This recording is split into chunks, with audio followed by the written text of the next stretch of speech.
Natal, uma prática realizada e comemorada por muitos, não só atualmente, mas também há muitos anos, séculos e milênios na antiguidade.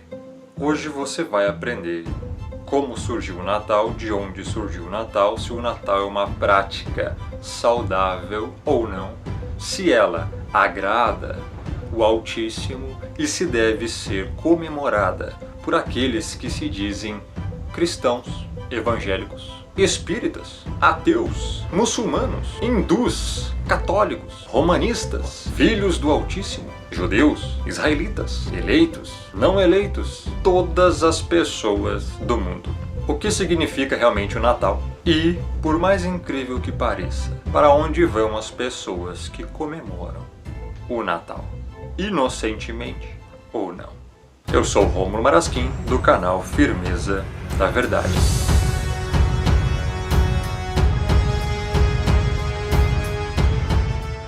A primeira verdade chocante sobre o Natal é que o Messias, o Salvador, não nasceu em 25 de dezembro. Embora a maioria das pessoas, inclusive cristãos, evangélicos, assim denominacionados de todo o mundo, observem este dia como o dia do nascimento do Salvador, sabemos com certeza que ele não nasceu em 25 de dezembro, nem em qualquer outro dia durante a época de inverno no hemisfério norte. Pelo menos dois fatos evidenciam isto. Veja o que a Bíblia diz a respeito da época do nascimento do Messias. Ora, havia naquela mesma comarca pastores que estavam no campo e guardavam durante as vigílias da noite o seu rebanho. Lucas 2:8. Estando estes pastores vigiando suas ovelhas durante a noite pelos campos, o anjo veio até eles com a mensagem do nascimento do Messias. Já é sabido que os pastores da Judéia não se abrigavam nem mantinham suas ovelhas nestes campos abertos após o fim de outubro, devido ao frio, ao vento e à chuva do inverno. Os pastores sempre recolhiam seus rebanhos das montanhas e dos campos até 15 de outubro, aproximadamente. Obviamente, o nascimento do Messias não poderia ter ocorrido após o início do inverno, como no dia 25 de dezembro. A Bíblia diz que, à época do nascimento do Salvador, César Augusto decretou um recenseamento geral e todos iam alistar-se, cada um à sua própria cidade. Lucas 2:1 e 3. Foi devido a esse censo que José viajou até Belém, a fim de alistar-se com Maria, sua esposa, que estava grávida. Verso 5. Em Belém, não tendo conseguido um quarto para se hospedarem, Maria deu à luz a seu filho em um estábulo. Certamente isso não pode ter ocorrido durante o inverno, pois viajar naquela época do ano seria muito difícil. César, por sua vez, não teria decretado o recenseamento naquela data, pois seria praticamente impossível que todos pudessem cumpri-lo. Viajar era demasiadamente difícil e perigoso durante o inverno. O próprio Salvador disse ao povo para que orasse a fim de que sua fuga não ocorresse no inverno. E orai para que a vossa fuga não aconteça no inverno. Mateus 24:20. De fato, a história mostra que esses censos sempre aconteciam no fim da colheita, por volta de setembro ou outubro, uma época bem mais adequada para viajar e realizar um recenseamento. Obviamente, o Salvador não pode ter nascido em 25 de dezembro, seu nascimento foi provavelmente no outono, mas não podemos determinar o dia exato. Até mesmo os romanistas são forçados a admitir que a data do nascimento do Salvador não é conhecida. O mais provável é que o Messias nasceu na época da festa dos tabernáculos. Por isso que a Bíblia diz que ele tabernaculou entre nós. Sem dúvidas, o dia do nascimento do Messias seria o dia mais importante da história da humanidade. Sabemos as datas de nascimento de muitas pessoas famosas, homens da antiguidade, desde os Césares até os faraós. E de fato, no Egito, celebrações de aniversário estão documentadas desde antes do século XIII a.C. Mas não há uma única referência em todos os 66 livros da Bíblia e nenhuma menção na literatura da igreja primitiva que apontem para a data do nascimento do Salvador. Obviamente, o Criador não quis que soubéssemos a data em que ele nasceu. Uma coisa é certa: se o Pai, o Altíssimo, o Criador, quisesse que a igreja, que nós, celebrássemos o nascimento do Salvador, do Messias, ele nos teria dito. As mentes sensatas só podem concluir que a razão pela qual a Bíblia faz silêncio a esse respeito é que nunca foi a intenção do Criador que o nascimento do Salvador fosse celebrado. O Natal não é uma doutrina bíblica.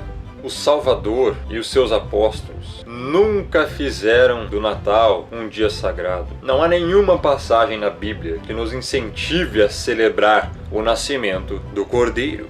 O Messias não pediu para celebrarmos o dia do seu nascimento, não ordenou que comemorássemos o dia do seu nascimento, nem nada parecido. Nenhum apóstolo e discípulo celebrou e comemorou o dia do nascimento dele.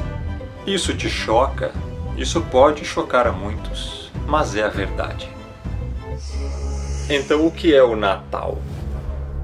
O Natal é a continuidade da antiga Saturnália pagã. A Saturnália era um festival da antiga Roma em honra ao deus Saturno, que ocorria em 17 de dezembro no calendário juliano e mais tarde se estendendo com festividades até 23 de dezembro. O feriado era celebrado com um sacrifício no templo de Saturno, no Fórum Romano, com um banquete público, seguido de troca de presentes em privado, festa contínua e uma atmosfera de carnaval que derrubava as normas sociais romanas. O jogo era permitido e senhores ofereciam serviço de mesa a seus escravos. O poeta Catulo chamava o festival de o melhor dos dias. Caio Valério Catulo foi um sofisticado e controverso poeta romano durante o final do período republicano.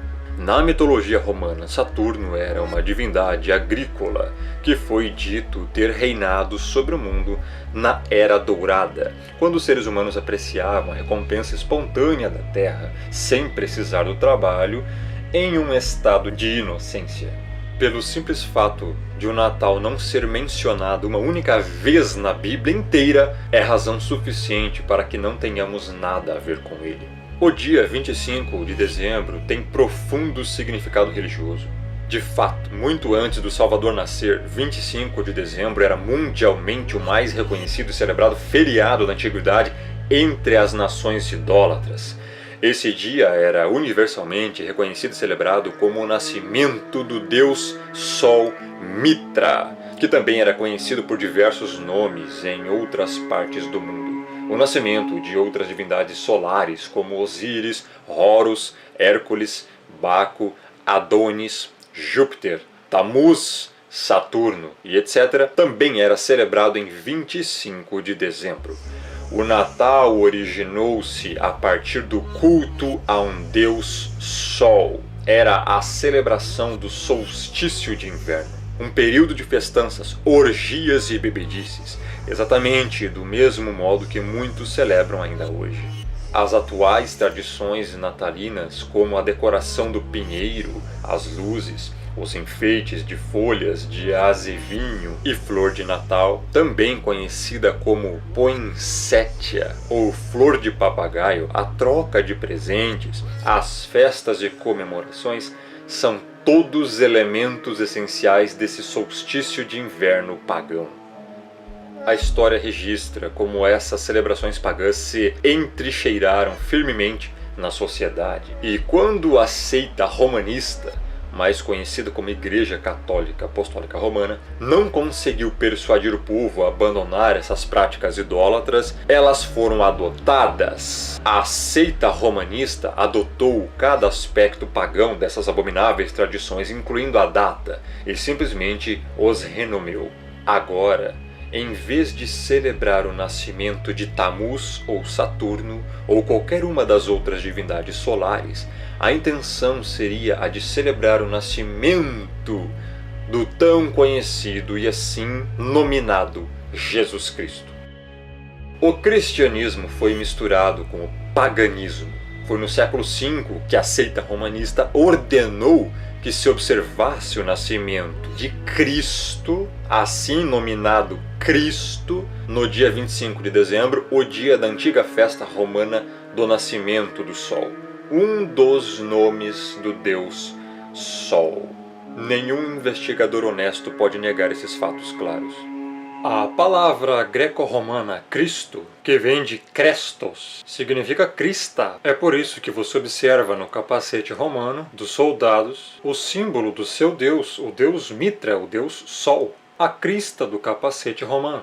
É por isso também que você vê na cabeça de alguns deuses romanos, inclusive do próprio Mitra, a crista, que significa exatamente os raios do deus Sol Invictus. Eles querem dizer que a palavra Cristo significa ungido, mas na verdade não é. A palavra ungido em hebraico é Mashiach. O que você precisa entender é que existem duas pessoas, uma é verdadeira e a outra é falsa, pois foi criada pelo paganismo e adotada pela seita romanista. Existe um Jesus Cristo que foi inventado por Roma, e existe o Messias, o Salvador, o Cordeiro, que é o verdadeiro enviado, que morreu na cruz pelos eleitos, pelo seu povo. Um é falso, o outro é verdadeiro. Esse Jesus Cristo é Mitra, o verdadeiro Messias, o verdadeiro Salvador, o verdadeiro Cordeiro. Não tem nada a ver com a religião, não tem nada a ver com o Natal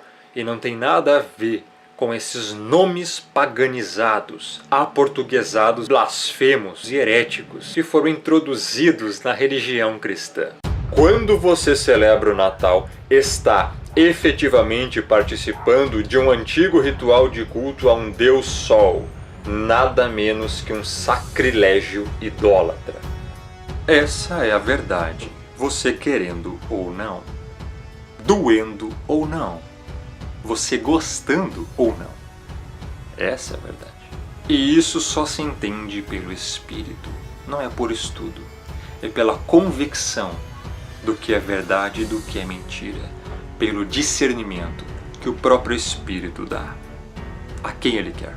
E é por isso, justamente, que não adianta estudar e estudar as letras. Sem discernimento do Espírito, você jamais vai aceitar a verdade. A Enciclopédia Britânica diz o seguinte sobre o Natal. Sua observância com o nascimento do Salvador está ligada com tradições seculares, em geral de origens pagãs. De fato, tanto o Natal como a Epifania, que ocorre 12 dias mais tarde, em 6 de janeiro, são celebrações modificadas do solstício de inverno pagão e estão tão intimamente ligados que suas origens não podem ser discutidas separadamente. O dia 25 de dezembro em Roma era a data do festival pagão Nascimento do Deus Sol Invencível. Nada poderia ser mais claro. O dia 25 de dezembro é a data da celebração de deuses pagãos e não do nascimento do Salvador. A Bíblia diz: tirai os deuses estranhos que há no meio de vós e purificai-vos. Gênesis 35, 2. Os cristãos, os evangélicos, o povo que se diz escolhido, não deve ter envolvimento algum com isso. A celebração do Natal é uma abominável mistura de verdade com mentira.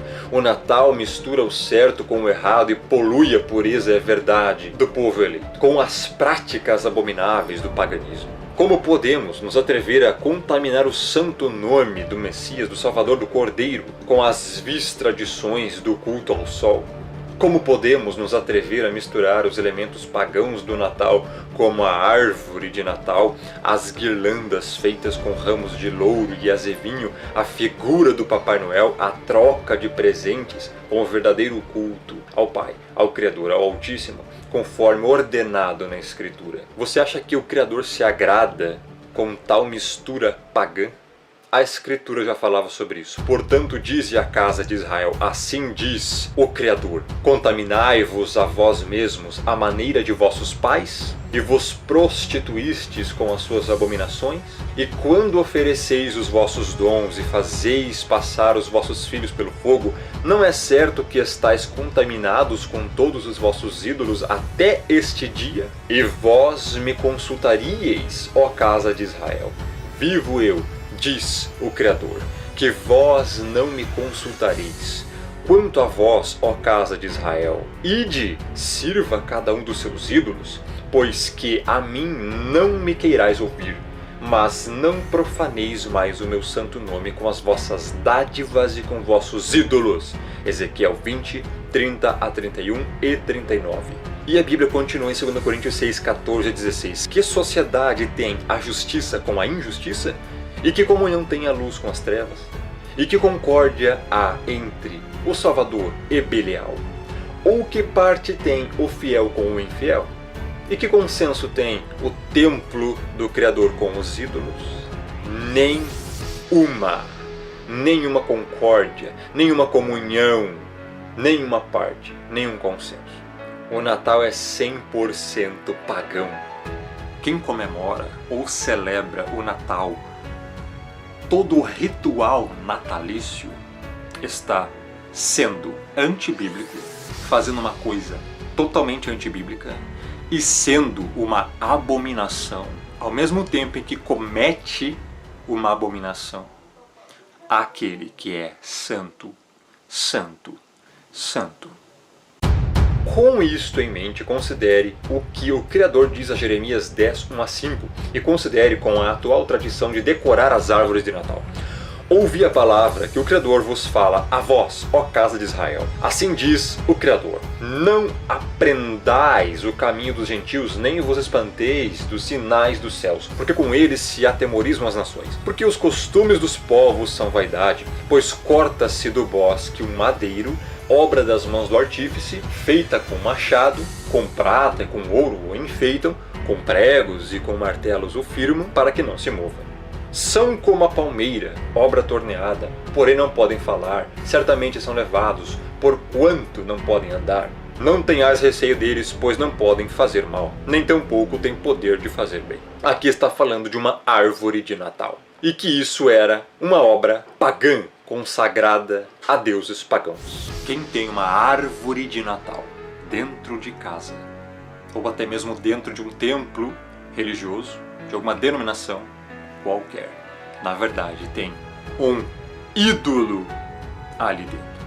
Você tem um ídolo dentro da sua casa se você tem uma árvore de Natal dentro dela.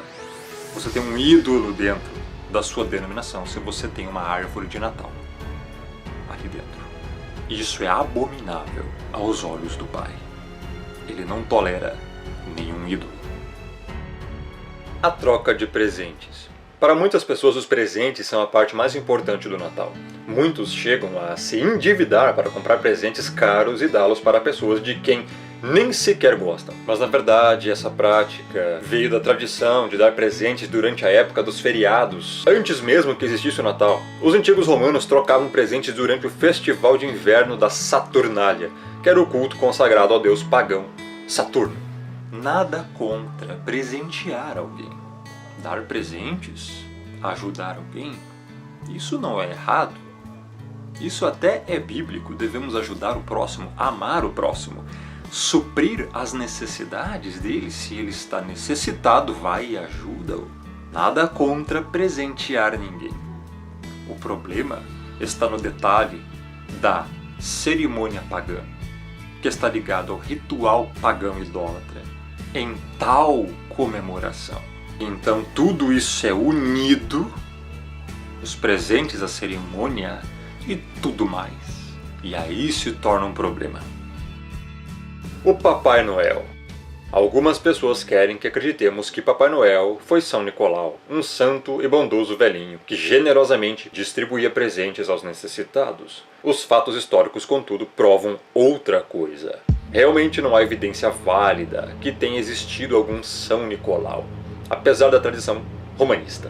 Mas os costumes e tradições que envolvem Papai Noel o ligam a Odin ou a Saturno, o deus Sol em pessoa.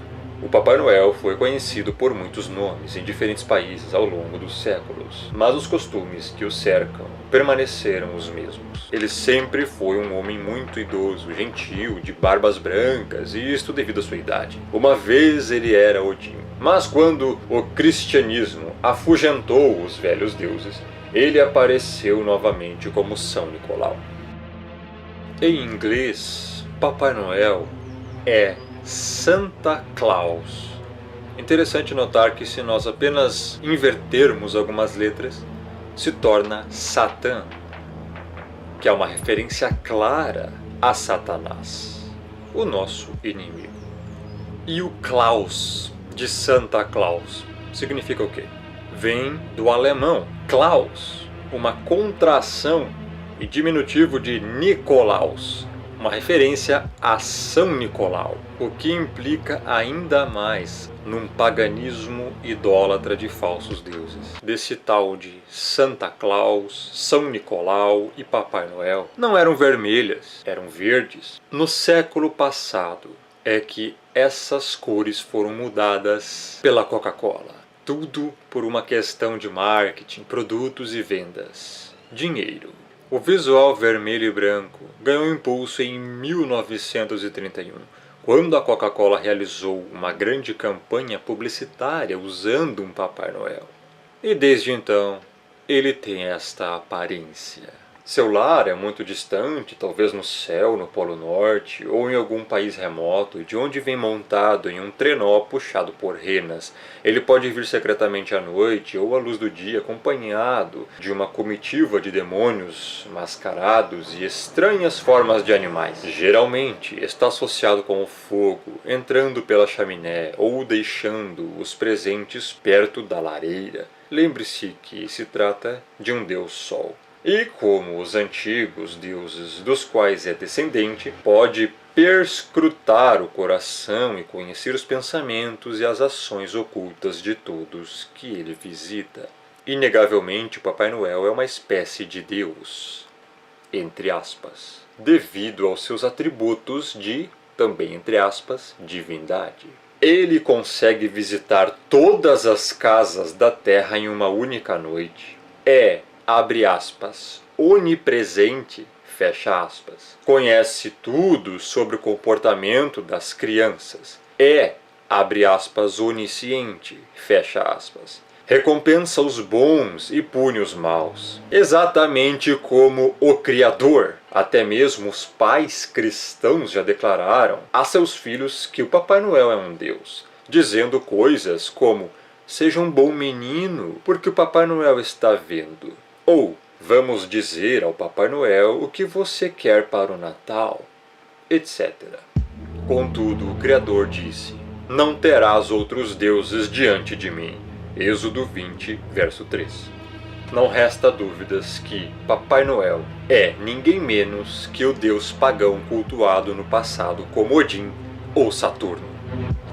Veja o que o Altíssimo diz sobre isso. Com deuses estranhos o provocaram a zelos, com abominações o irritaram. A zelos me provocaram com aquilo que não é Deus. Com os seus ídolos me provocaram a ira, diz o Criador. Deuteronômio 32, 16 e 21.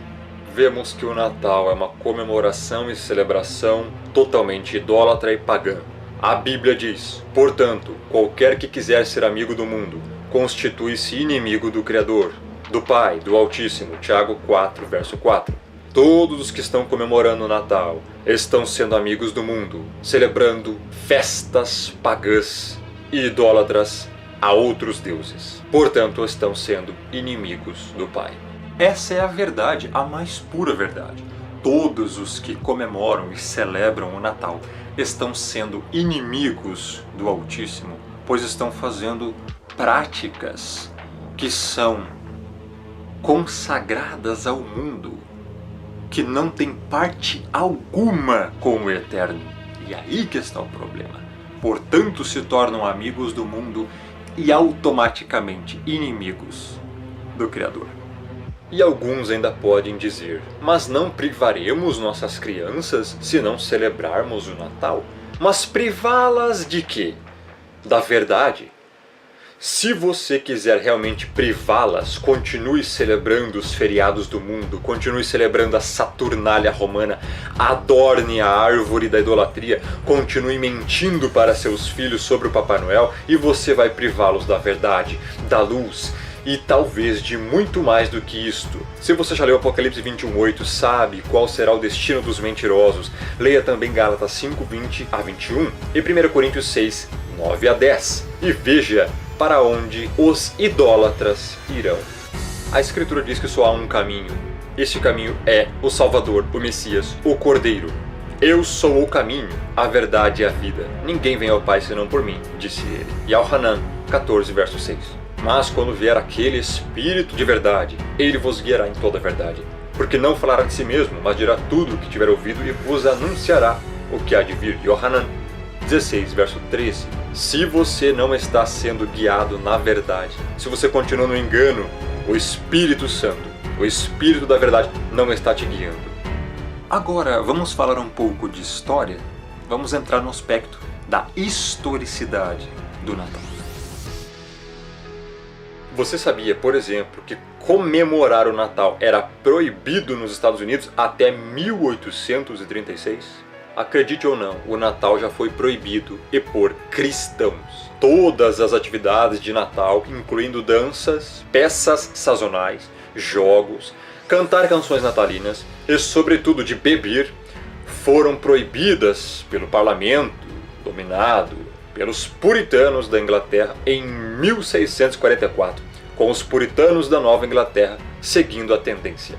Em Boston, o Natal foi proibido. Na colônia de Plymouth, se tornou uma ofensa criminal. As árvores de Natal e as decorações foram consideradas rituais pagãos impuros e os puritanos proibiram os alimentos tradicionais da época, como tortas e pudins. As leis puritanas exigiam que as lojas e empresas permanecessem abertas durante todo o dia de Natal e crentes caminhavam pelas ruas na véspera do evento gritando "Não ao Natal". Nos Estados Unidos, os tradicionais costumes natalinos não eram, no princípio, observados, como na Inglaterra, sob o mando da Comunidade Britânica de Nações, por causa das objeções dos puritanos. Mas desde a metade do século XIX, as celebrações se popularizaram e cresceram economicamente. Hoje em dia, poucos norte-americanos sabem que celebrar o Natal já foi proibido em seu país. Obviamente, não estamos sugerindo que o Natal seja proibido por lei, apenas que cristãos sinceros decidam se devem participar de uma festividade tão pagã e antibíblica. Nossas tradições comemoraram todas as festas da roda do ano pagã e o Natal, Yule. Yule é a época do solstício de inverno, quando a criança do sol renasce, a qual é uma imagem do retorno de toda a nova vida através do amor dos deuses. Os escandinavos tinham um deus chamado Ul, e dentro da tradição nórdica, Yule é considerado o Ano Novo. Nas demais tribos e povos da Europa pré-cristã, o solstício de inverno era a mais antiga festa sazonal e, dada sua importância, foi sincretizado com as festividades do Natal cristão. Roda do ano é o calendário que simboliza a concepção de tempo dos pagãos e principalmente a dos celtas, e que era um tanto quanto diferente da atual, semelhantemente ao zodíaco. Eles não viam o tempo de forma linear, mas circular, cíclico. Seus calendários levavam em conta não só o ciclo solar, como é o nosso, mas também o ciclo lunar. Originários da tradição celta, os sabbats ocorrem 8 vezes ao ano. O imperador Aureliano, um imperador romano de 270 a 275, de humildes origens, provinha da Dácia, de Sírmio, onde nasceu em 214. Pertenceu ao grupo de imperadores soldados que estiveram na base da restauração do Império em finais do século III. Foi ele quem oficializou em 274 d.C. a data de 25 de dezembro, cuja finalidade da festa era homenagear o deus Sol, Natalis Solis Invicti, nascimento do Sol invicto, considerado a primeira divindade do Império Romano a festejar o início do solstício de inverno. A New Catholic Encyclopedia 1967, volume 3, página 656, reconhece o seguinte: a data do nascimento de Cristo não é conhecida. Os evangelhos não indicam nem o dia nem o mês. Em 25 de dezembro de 274, Aureliano mandou proclamar o deus Sol como o principal padroeiro do império e dedicou um templo a ele no campo de Marte. O Natal se originou numa época em que o culto do Sol era particularmente forte em Roma. Se formos estudar sobre uma origem ainda mais antiga, vamos chegar aonde sobre o Natal? Por um acaso você já achou o Natal na Bíblia, na Escritura? É óbvio que não, pois ele não existe lá. Mas um fato interessante foi que um dia o Messias nasceu, e foi um fato tão relevante que dividiu a contagem do tempo em dois: antes de Cristo e depois de Cristo. E esse acontecimento não se acredita somente pela fé, é um fato.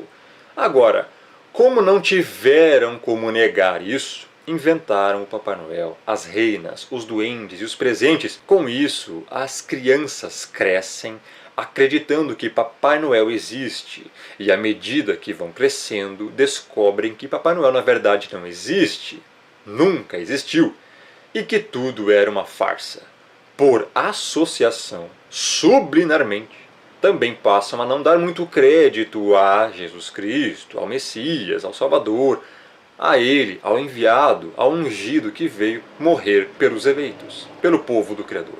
Como se ele também passasse a fazer parte dessa farsa do Natal. Eis aí um dos propósitos obscuros do Natal. Para a gente entender um pouco mais sobre isso, precisamos voltar um pouco no tempo, temos que chegar aos dias de Noé. É a partir daí que nós poderemos entender como surgiu esse costume do Natal. E também podemos aproveitar e falar muitas outras coisas. Por exemplo, quem é a mulher que está estampada em todas as notas do dinheiro brasileiro? Quem é a mulher da moeda, cara ou coroa? De quem é a cara? Qual é a mulher da estátua da liberdade? Qual é a mulher que está como símbolo da Colômbia? Todas essas perguntas serão respondidas agora. Temos que começar indo ao livro de Gênesis, onde conta a história de Noé, o homem que construiu a arca e salvou 8 pessoas e um grupo enorme de animais da destruição do dilúvio. Após o dilúvio, Noé bebeu vinho e embriagou-se. Tirou as suas roupas e achava-se nu. Está em Gênesis 9, 21. Dentre os filhos de Noé, que se safaram da destruição, havia um chamado Cã, ou Cão, em outras traduções. Esse seu filho, ao ver Noé nu, achou muito engraçado, riu e correu para contar para os outros irmãos que Noé estava nu. Isso não agradou Noé. Os outros irmãos, Sem e Jafé, andaram em direção ao pai, com os rostos virados, pegaram uma capa e cobriram a nudez do pai. Dessa forma, Noé amaldiçoou Cã e sua descendência. Noé disse que Cã agora passaria a ser escravo de Sem, e que Jafé habitaria junto com Sem. Amaldiçoado pelo seu pai, Cã andou por caminhos errados e teve filhos. Um de seus filhos se chamava Cuxi. Este conheceu e casou-se com uma mulher chamada Semiramis, que era uma mistura aí de Jezabel, esposa de Acabe, com uma Hillary Clinton. E dessa união nasceu Nimrod. Nimrod foi a personificação da desobediência. Ele foi uma espécie de Hitler, Stalin, misturado com Mao Tse-tung e Kim Jong-un daquela época. Podemos dizer que Nimrod foi o primeiro ditador da história, como está escrito em Gênesis 10, 8. Ele construiu diversas cidades, e a mais famosa se tornou a Babilônia. A Torre de Babel nasceu nesse período. Ele foi o primeiro líder a se auto-intitular Deus.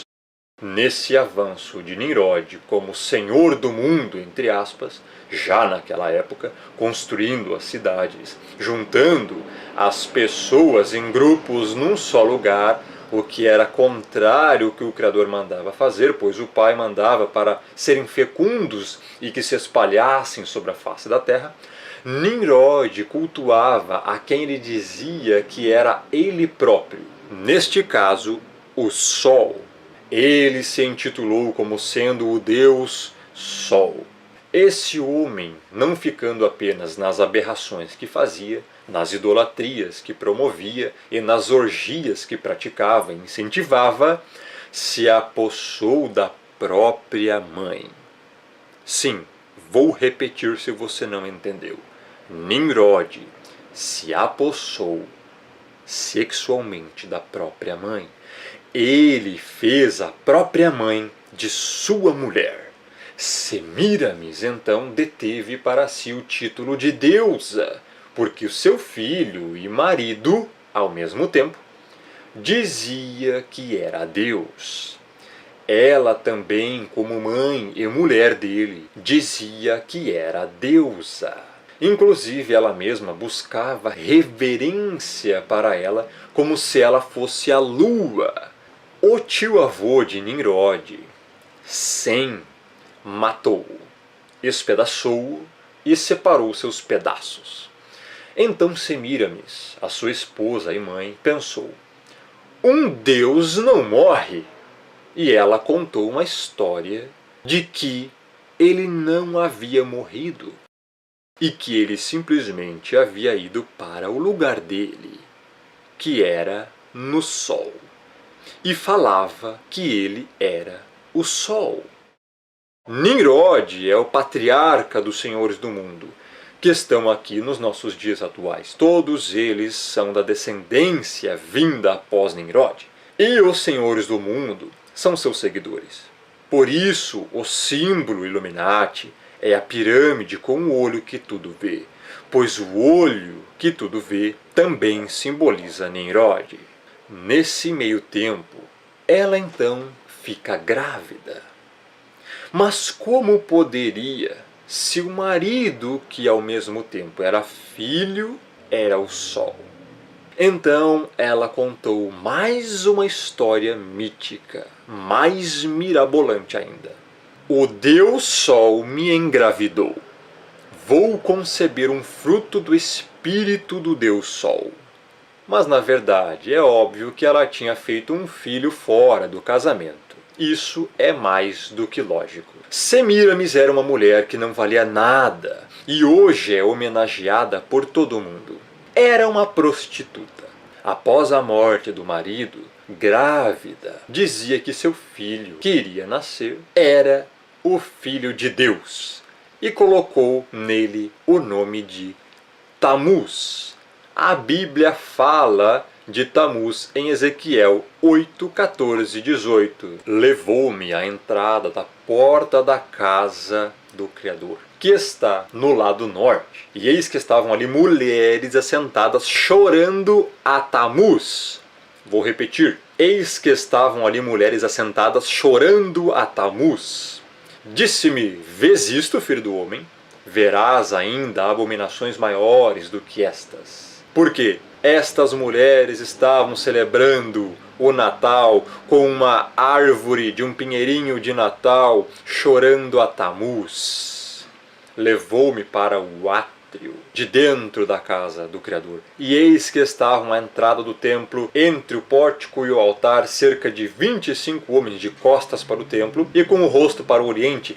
Adoravam o sol, virados para o oriente. Vou repetir. Adoravam o sol, virados para o oriente.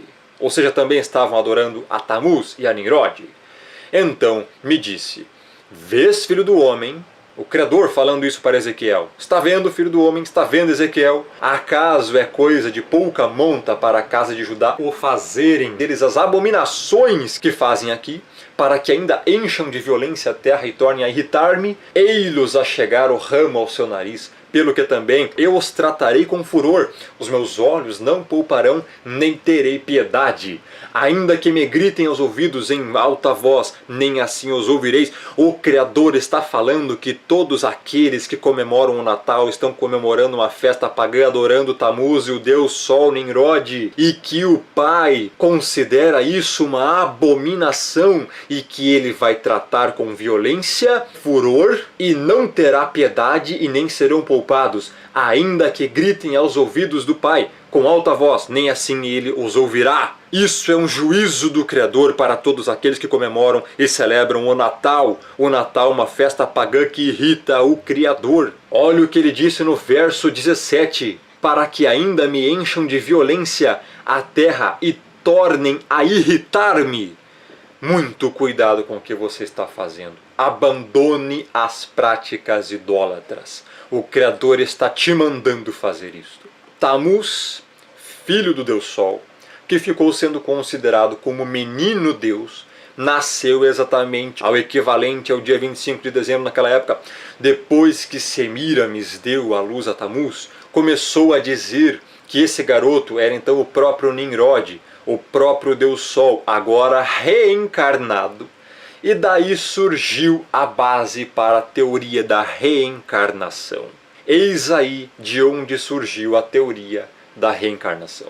Numa certa vez, o garoto Tammuz estava no mato caçando e acabou morrendo, mas não se sabe de quê. O seu corpo ficou em cima de um tronco apodrecido.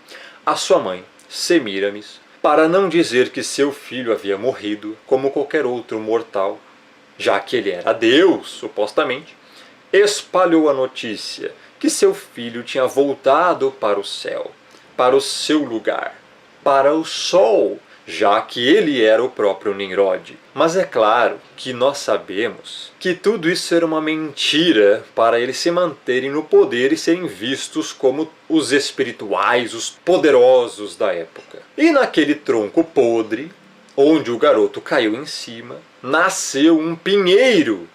E Semíramis passou a dizer que esse pinheiro era a própria referência do renascimento de Tammuz no mundo. E toda a data de aniversário de Tammuz, de 25 de dezembro, era comum pegar um pinheiro e levar para dentro de suas casas e enfeitá-lo como símbolo do renascimento de Tammuz, uma prática que hoje se traduz pela árvore de Natal. Essa prática religiosa de se levar um pinheiro para dentro de casa e enfeitá-lo já era também acompanhada nessa mesma época da troca de presentes, porque as sacerdotisas e amigas de Semíramis, que choraram aos pés daquele pinheiro e após agradeciam umas às outras e faziam trocas de presentes que eram depositados nos pés desse pinheiro. E daí surge o hábito de se trocar presentes no Natal. E agora, espante-se ao ver o que é realmente o significado da árvore de Natal e dos enfeites que nela estão. A árvore de Natal simboliza o pecado original de Adão e Eva. Os enfeites da árvore de Natal simbolizam o fruto que não era para se comer, que foi ordenado a não ser comido. E a fita que vai em volta da árvore simboliza a serpente que estava no Éden. A árvore de Natal é uma celebração ao primeiro pecado do ser humano. Um ritual satânico comemorando o pecado. É isso que significa a árvore de Natal com seus enfeites e a fita em volta. Todos os que têm árvore de Natal dentro de casa estão comemorando o pecado original de Adão e Eva. A própria Semíramis começou a criar o hábito do confessionário também.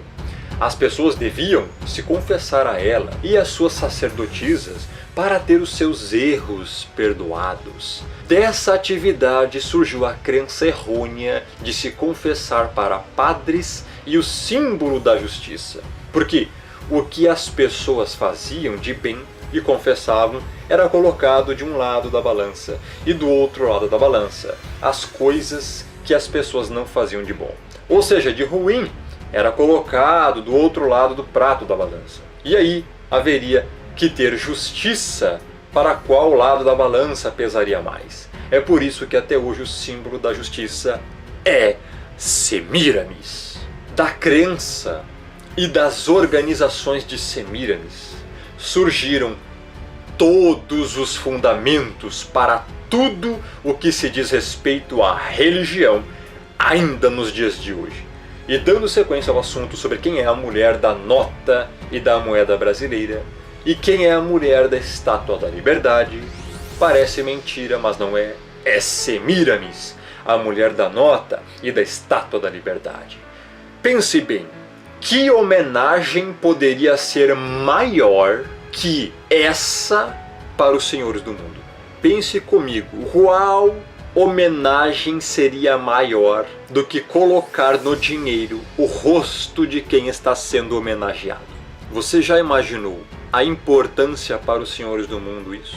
Porque Semíramis foi a padroeira, foi a mãe dos senhores do mundo nesse sentido. Eles acreditam que quanto mais louvarem e adorarem os seus deuses, mais poder lhes será dado. Por isso fazem isso. Nimrod é o antecessor da elite global, dos Illuminati, dos senhores do mundo, que hoje governam a Terra. Ele criou a Torre de Babel, da qual o Criador expulsou todo mundo, confundindo as línguas. Mas agora, a elite global está tentando reverter o quadro e retornar de onde pararam, pois é isso que eles querem, voltar ao ponto em que foram interrompidos, porque Nimrod trabalhava já naquela época para um governo único mundial, para um sistema globalizado. Ele unia todos em um só povo, uma só língua. Mas o Criador interferiu e espalhou todo mundo. O Pai interrompeu esse processo, tirou o rio do curso, vamos dizer assim. Mas agora, nos dias atuais, eles tentam voltar novamente a uma única religião, um único idioma e um único governo mundial. Um único falso Deus. O anti-Messias, assim na Bíblia, denominacionado como o Anticristo. Então, após a queda da Babilônia, quando o Império Persa começou a emergir, os mesmos deuses, Nimrod, o Deus Sol, Tammuz, o filho do Deus Sol, e Semíramis, mãe e esposa de Deus e rainha do céu, ou a deusa Lua, ou seja, essas mesmas divindades, passaram a fazer parte agora da cultura da Pérsia, só que com outros nomes. Então caiu este império e surgiu um novo império através de um jovem chamado Alexandre, o Grande. E o Império Grego começa a crescer e os mesmos deuses são levados para a Grécia e lá adquirem outros nomes. Nimrod passa a ser Zeus, Tammuz passa a ser Eros e Semíramis passa a ser Afrodite. No Egito, Nimrod passa a ser Osíris, Tammuz passa a ser Horus e Semíramis passa a ser Ísis. Depois do Império Grego, surge o Império Romano e acontece a mesma coisa. Os deuses persas, egípcios e gregos somam-se aos deuses babilônicos com os nomes adequados aos deuses da Babilônia, mas são sempre os mesmos.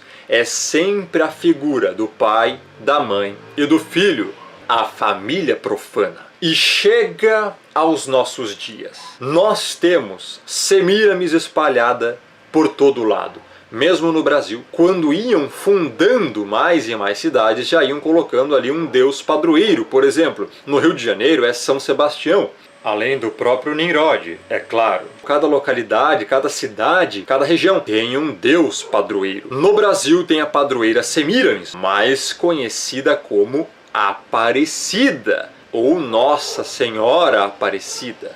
Inclusive, é conhecido no Espiritismo, em várias linhas, que o Brasil foi vendido a esse deus, a essa falsa deusa, a Nossa Senhora Aparecida. Hoje acontece a mesma coisa que acontecia naquela época. Os deuses são os mesmos, apenas têm nomes diferentes.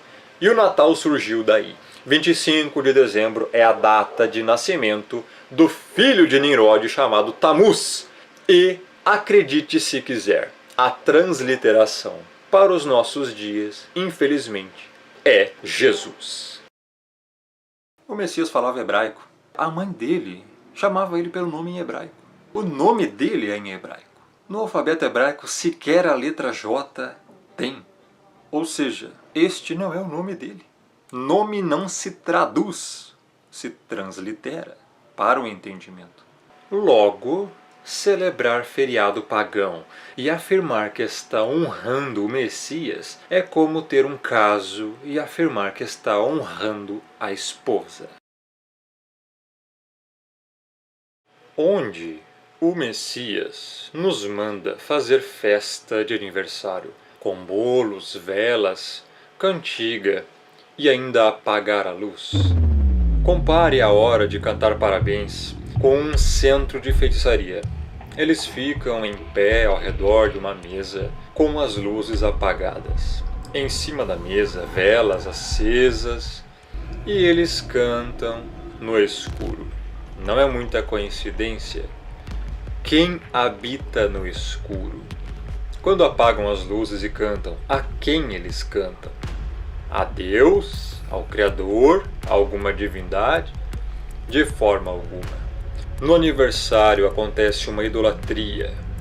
Fazem uma festa para a pessoa, coloca essa pessoa por trás da mesa, de frente para todos, como se fosse um santo, onde os fiéis ficam à frente e lhe oferecem sacrifícios, que neste caso são os presentes. Isso não é uma idolatria? Você sabe de onde veio e para que veio o bolo de aniversário? O bolo de aniversário veio da Grécia Antiga, onde fazia um culto de agradecimento à deusa Artemis, que na verdade era um demônio, pela fertilidade dos campos. E as velas, eles acreditam que tinham através da fumaça o dever de levar os pedidos e desejos aos deuses. Que deuses são estes? Já vimos que o Criador condena qualquer adoração a outros deuses, porque não existem, mas por trás deles vem a imagem da besta, porque são ídolos mortos, demônios. Por isso, tudo que vimos sobre a festa de aniversário não é oriunda do Pai. Qual a origem da festa de aniversário? De onde surgiu e como surgiu? Qual é a verdade oculta por trás da comemoração do tão conhecido aniversário? Essas festas tiveram origem na antiguidade, nos tempos dos primórdios. Os romanos comemoravam o nascimento de uma pessoa conhecido como dies. Os tradicionais bolos de aniversário surgiram na civilização grega, quando os adoradores da deusa da fertilidade Artemis faziam um bolo de mel e pão no formato de uma lua, o que era uma homenagem em simbologia a Semíramis, mãe de Tammuz, que se considerava a deusa lua. Você pode dizer, mas onde isso está na Bíblia? Está aqui em Jeremias 7, verso 16 ao 20. Tu, pois, não intercedas por este povo. Aqui é o Criador falando para Jeremias, dizendo a ele: não interceda por esse povo, não orem por esse povo idólatra, nem levantes por ele clamor ou oração, nem me importunes, Jeremias. Por quê? Porque eu não te ouvirei. O Criador está dizendo que não vai ouvir, que não quer ouvir intercessões e orações a favor de um povo idólatra. Verso 17 diz o porquê. Acaso não vês tu o que andam fazendo nas cidades de Judá e nas ruas de Jerusalém? Os filhos apanham a lenha, ou seja, a madeira, os pais acendem o fogo, e as mulheres amassam a farinha para se fazerem bolos à rainha dos céus. Olha aqui a Semíramis. A rainha dos céus é a Semíramis. O bolo está sendo feito e oferecem libações a outros deuses para me provocarem a ira. Verso 19. Acaso é a mim que eles provocam a ira, diz o Criador, e não antes a si mesmos para sua própria vergonha? Verso 20. Portanto, assim diz o Altíssimo: eis que a minha ira e o meu furor se derramarão sobre este lugar. Que lugar? Todo o lugar em que estão fazendo isso, todo o lugar em que estão homenageando a Rainha dos Céus, fazendo bolos comemorando o Natal, pois é uma idolatria a Semíramis, sobre os homens e sobre os animais, sobre as árvores do campo e sobre os frutos da terra, arderá e não se apagará. Aqui está falando do grande e terrível juízo da grande tribulação também, em que, a partir da primeira trombeta de Apocalipse, que está no capítulo 8, grande parte da terra irá sofrer. Tanto os seres humanos serão queimados, como animais terrestres e aves. É o que a Escritura diz. Você querendo ou não, você gostando ou não. E a culpa é totalmente sua por adorar outros deuses, celebrando o Natal e o aniversário, que indiretamente é praticamente quase a mesma coisa. As velas colocadas em cima do bolo também surgiram na antiguidade, na época dos deuses antigos, pois as pessoas acreditavam que a fumaça das velas levavam as preces dos fiéis até o céu, além de proteger o aniversariante de espíritos ruins e garantir sua proteção ao ano vindouro. Sim, você não escutou errado. Toda essa tradição e costume de acender velas em cima de um bolo surgiu do paganismo demoníaco, onde as pessoas acreditavam que tais velas serviam para proteger de espíritos ruins, malignos e garantir sua proteção ao ano que viria. As velas acesas também servem para abrir portais, neste caso de invocação. Só que as velas precisam estar em certas posições específicas. Nesse caso, as posições mais famosas são em formato de pentagrama ou hexagrama. Espíritos malignos são invocados desta maneira. Então abre-se um portal e espíritos malignos adentram a esta dimensão.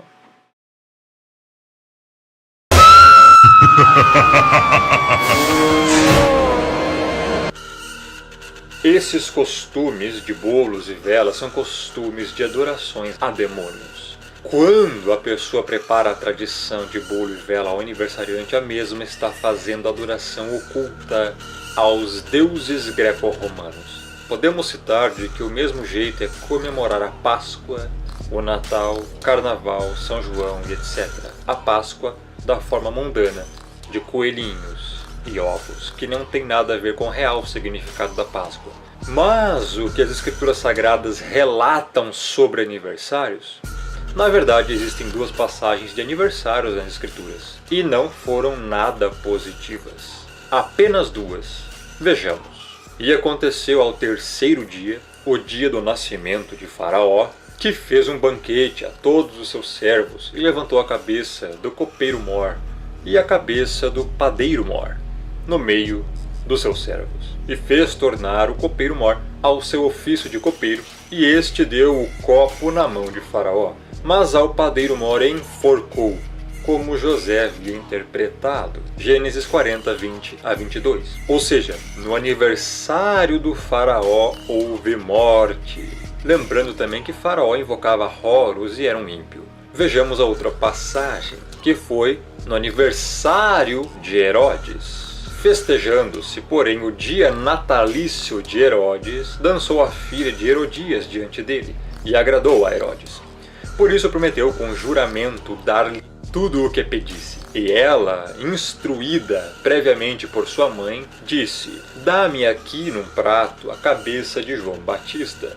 E o rei afligiu-se, mas, por causa do juramento e dos que estavam à mesa com ele, ordenou que se lhe desse, e mandou degolar João no cárcere. E a sua cabeça foi trazida num prato e dada à jovem, e ela a levou à sua mãe. Mateus 14, 6 a 11. A própria passagem explica o quão foi negativo o aniversário do rei Herodes. O fato é que nem o nosso Salvador, nem os seus discípulos e nem os seus profetas comemoravam aniversários. Então veja que em toda a Bíblia só temos duas narrativas de aniversários, do faraó e do rei Herodes, dois ímpios que comemoravam seus aniversários. Mas o que o nosso Salvador nos ensina sobre festas e jantares? Vejamos. E dizia também ao que eu tinha convidado: quando deres um jantar ou uma ceia, não chames os teus amigos, nem os teus irmãos, nem os teus parentes, nem vizinhos ricos, para que não suceda que também eles te tornem a convidar e te seja isso recompensado.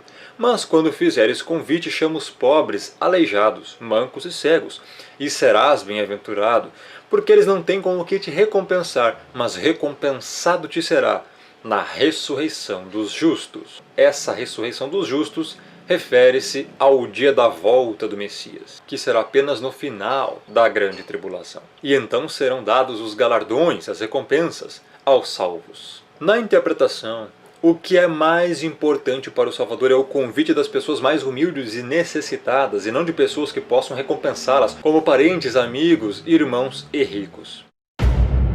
Note que o dia mais importante na religião conhecida como satanismo é o dia do nascimento, pois acreditam que neste dia nasce um Deus.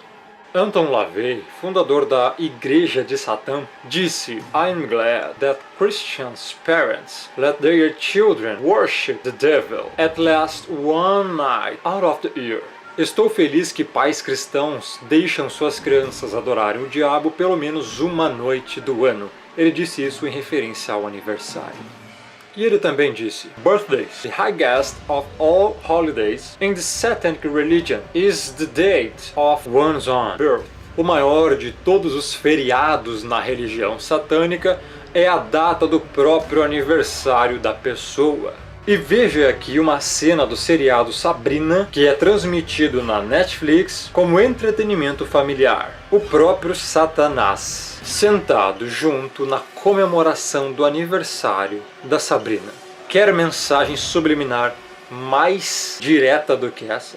Sim, te enganaram há todo este tempo. Durante todo esse tempo, você deu crédito a mentiras pagãs. Mas não na verdade.